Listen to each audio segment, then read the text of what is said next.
हनुमान जी का मेघनाथ पर सिला प्रहार। युद्ध में लंका की आधी सेना मारी गई। यह समाचार सुनकर रावण बहुत दुखी हुआ। उसने मंत्रियों से कहा कि वानरों ने लंका की आधी सेना का संहार कर दिया। अब तुम लोग शीघ्र बताओ क्या करना चाहिए। इस पर रावण के नाना तथा श्रेष्ठ मंत्री माल्यवान ने कहा कि जब से तुम सीता को हर लाए हो तब से लंका पर नित्य नई नई विपत्तियां आन पड़ी हैं। मेरी सलाह मानो और बैर छोड़कर जानकी जी को वापस कर दो तथा श्री राम का भजन करो। रावण को माल्यवान के वचन बाण की तरह चुभने लगे।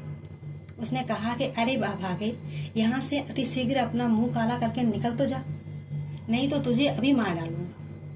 माल्यवान समझ गया कि इस दुष्ट की मृत्यु आ गई है। उसको समझाना व्यर्थ है और वहां से उठकर चला गया। मेघनाथ ने क्रोधपूर्वक कहा कि पिताजी, कल युद्ध भूमि में आप मेरा अद्भुत पराक्रम देखेंगे। मैं संपूर्ण वानरों सेना का संहार कर तथा राम को लक्ष्मण सहित बांध कर आपके चरणों में डाल दूंगा। पुत्र के वचन सुनकर रावण को भरोसा हो गया। विचार करते करते सवेरा हो गया। प्रातः वानरों ने क्रोध करके दुर्गम किले की ओर घेर लिया। राक्षस भी बहुत तरह के अस्त्र शस्त्र लेकर दौड़े। भयंकर युद्ध शुरू हो गया।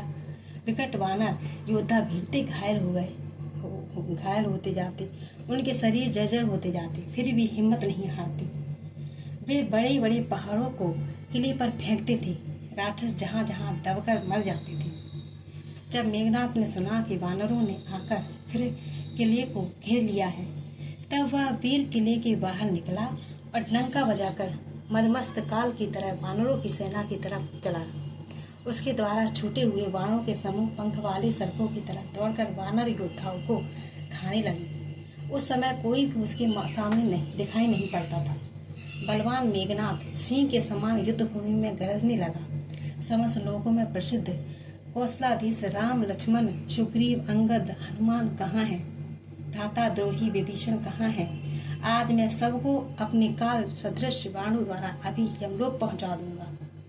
मेघनाथ की ललकार तथा अपनी सारी सेना को बेहाल देखकर पवन पुत्र हनुमान हाथ में एक विशाल पहाड़ लेकर मेघनाथ की तरफ दौड़े। पहाड़ को देखकर मेघनाथ तुरंत आकाश में अदृश्य हो गया। एक ही प्रहार में उसके रथ, घोड़े और सारथी चकनाचूर हो गए। हनुमान जी के निकट मेघनाथ नहीं आता था, क्योंकि उनके बल का मर्म उन्हें पता था। तदंतर श्री राम और लक्ष्मण के पास जाकर खून, हड्डियां तथा पीप की वर्षा करने